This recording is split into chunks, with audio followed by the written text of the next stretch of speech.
देवस्थानाचो अध्यक्ष हांव आमच्या सगळ्या सालिगांवच्या भाव भयणांक आयच्या 15व्या वर्धापन दिनाच्या हार्दिक शुभेच्छा दिता.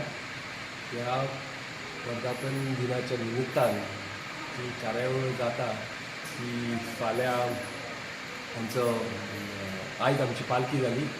ती गांवभर सगळ्यांनी बऱ्या उत्साहान सारके गाजत नाचत म्हणटा तशी आयज पालखी आमच्या देवळान पावन सरता.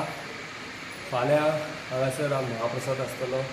जो महाप्रसाद आमच्या सालिगांवच्या धुवांनी जी हांगासून लग्न जावन गेल्या ती हांगासर येवन आमच्या ह्या देवळान तेंचो महाप्रसाद आसतलो फाल्यां. हो एक कार्यावळ आमी अशी घडोवन हाडल्या की जो एटॅचमेंट आमच्या विलेजी खातीर आमच्या बायलांचो दादल्यांचो जो एटॅचमेंट आसा तांकां सगळ्यांक लागीं हाडपा खातीर ही अशी प्रथा आमी चालू केल्या. सो हांव सगळ्यांक तुमकां अध्यक्षांच्या निमित्तान श्री लक्ष्मण देवस्थान निमित्तान फाल्यांचे निवडीक परबी